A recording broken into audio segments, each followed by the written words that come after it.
Hello, I'm Matt Williamson, at Williamson NFL. How's it going? We got a day now in the books to digest this massive late June trade. And as you can imagine, I dug in much deeper into some of the numbers, some of the alignment stuff, and just wanted to give you guys more of a deeper dive on these specific players. Let's start with Jonnu Smith. So this probably won't shock any of you. I've talked about the Steelers' usage of 12 personnel, 13 personnel. They're at the top of the league in 13, one back, 3 tight ends. But if you just look at 2 tight ends or more on the field, they were the 6th highest offense in the league. And I don't know if this is a coincidence. I tend to think it isn't. But the top 5 teams are like some of the best offenses in the league. I mean, it's the Chiefs and the Ravens, and it happens to be a really good group. Lions got teams like that.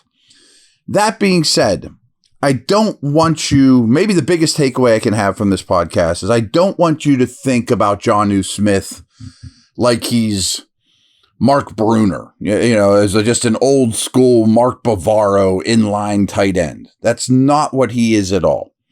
So I went back and I looked at his career alignment data. He has 1,270 inline snaps, which is a typical, tight end alignment next to the tight end in line or next to the tackle in line. But 898 in the slot and 344 out wide as a pure receiver, last guy in the formation. That's a ton. And even last year, he was in the slot most often. 232 of his snaps were from the slot. Out wide, 120. Inline, only 134. So reality is, I want you to look at Smith like he's a big slot. Now, that's a lot different than Ramon Wilson and Calvin Austin. Austin, to me, might even be better outside than in the slot. Wilson, at this point of his infantile career, is slot only. I mean, I think, not that he won't ever align outside, but you know what I'm saying.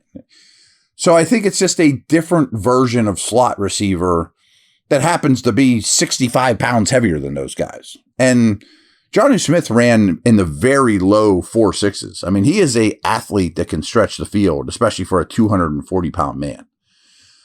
As I mentioned in the previous podcast, he's coming off his best season. Now, let's be fair. We know his connection with Arthur Smith.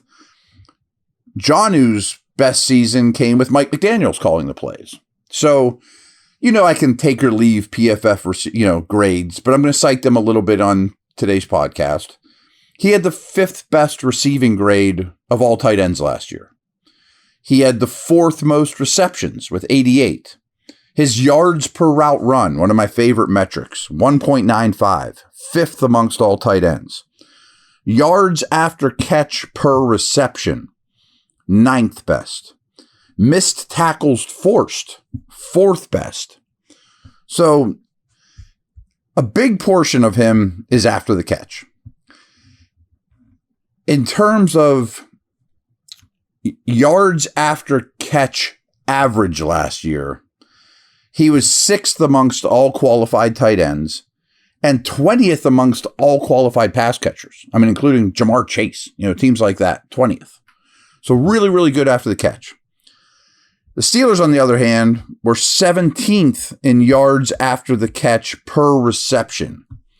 So a bump there would certainly be useful, as a team. And the tight end group, 25th in yards after the catch per reception, just among tight end groups in the league. That's going to spike. I mean, that's what they're looking for in this player. I've told you this before, but I haven't brought it up for a while. And who knows if it'll translate with the Steelers. But Seattle, almost 100% because of DK Metcalf. Jackson Smith-Njigba is not a field stretcher. Saw a very, very high percentage of cover 2. 2 high shells. I assume the Steelers will see a lot more, of 2 high shells. People are afraid of Metcalf. Now, against just two high defenses, Jonnu Smith led the entire Dolphin team that has Waddle and Tyreek Hill in yards per route run. And against zone coverages, he was their top guy as well. So, and then amongst all receivers, he was in the whole league, any kind of pass catcher. He was 24th in yards per route run against zone coverage, 5th most amongst all tight ends too. And he also created a first down on his targets at a 49% clip, which was the 11th best in football. Really good stuff. I'm just trying to give you a kind of a thumbnail of what you're getting in Jonnu Smith. BetOnline is the world's most trusted betting platform and your number one source for all your sports betting action. With baseball season in full swing, BetOnline has more ways to stay in on the action with the latest odds, news, and scores, even live in-game betting while the games are being played. We keep the dog days of summer rolling with the largest selection of odds on everything, with updated odds on MLB, UFC, and boxing, to tennis and NFL futures. BetOnline remains your best online source for all your sports wagering info. In between games, head over to the BetOnline Casino with all the top Vegas-style games, including poker and live casino. BetOnline, the game starts here.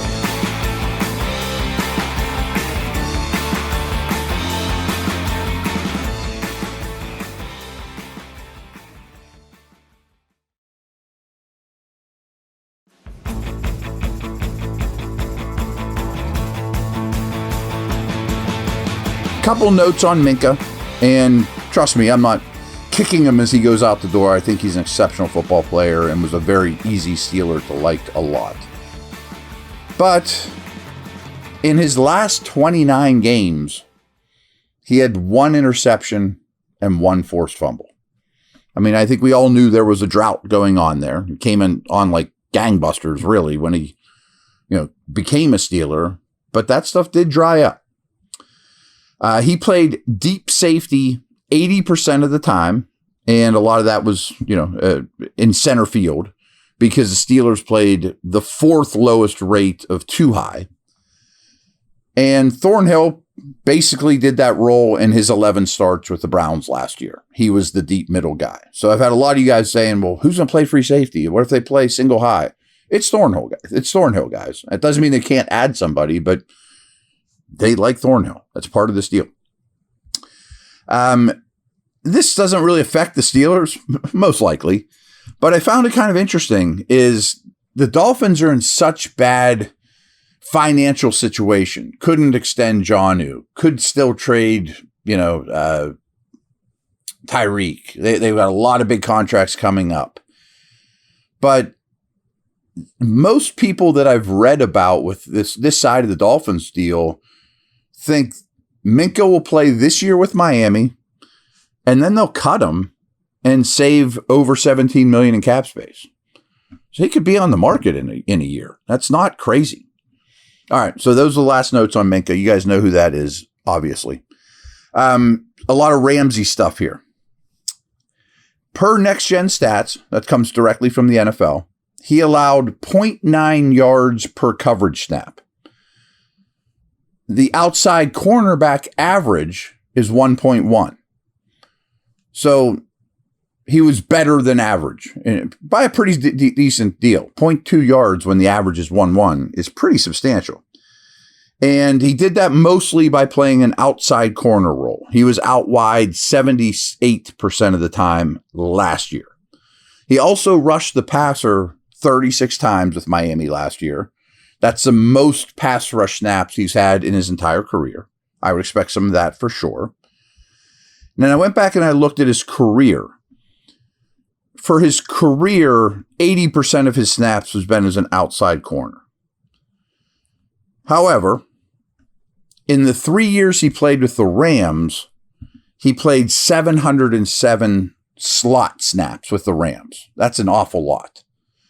To give you some idea, last year, he played 728 outside at corner, 185 in the slot, 80 what they just call in the box, and 33 lined up on the line of scrimmage as, quote, a D-line.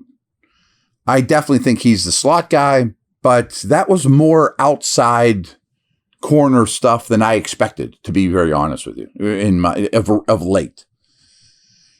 Okay, so this comes from Pro Football Focus, which I'll be honest, especially with corners, I take their grades kind of with a grain of salt, but I think we're not going to be shocked by this either. So out of 32 teams, the Steelers' corners collectively last year were 30th in their coverage grade, 29th in their forced incompletion percentage, 21st in explosive plays allowed, and 30th in what they have as open target percentage. That's Porter, that's Jackson, that's Bishop, that's Pierre, and Sutton, all of whom played at least 200 snaps.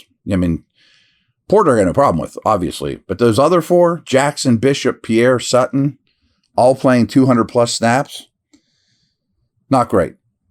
And all of those guys ended up with a Pro Football Focus grade of 57.1 or worse. Ramsey, on the other hand, ended up with a 76.9 overall grade, and that was 11th amongst qualified corners. And since he's been drafted in 2016, now his probably best football is behind him, his career grade is 92.6. Now, again, I don't love PFF grades for corners. I also don't think quarterback rating is a wonderful stat either. It's kind of outdated. But I don't look at Porter the same as I look at Jackson, Bishop, Pierre, and Sutton. And Porter has only allowed a 77.4 quarterback rating for his entire career, which is different than PFF grades, but that's a very good number. Again, Ramsey has played about 1,300 snaps in his career in this slot, and his career PFF grades by alignment: outside corner, 92.6, slot corner, 78.3, and as an in-the-box player, 76.8. Now, I thought this when they made the trade, and I don't know how it's going to shake out, but I don't think he's ever coming off the field. I mean, to think he's just a slot, I think is crazy. So if they have two corners out there, I'm guessing it's Ramsey and Porter, but I guess that's to be determined. Good problem to have. I definitely know who the three corners are going to be when they're out there, and they might play more nickel this year than they have, more dime than they have. But I do think in two corner alignments, Ramsey is going to be one of those outside guys. I think all those things should make you even more optimistic about this trade. Not the Minka leaving stuff. I mean, I still think he's really good, despite the lack of splash lately.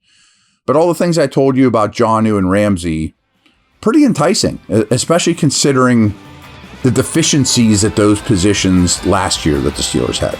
All right. Thanks, everyone. I will be back tomorrow. Over and out.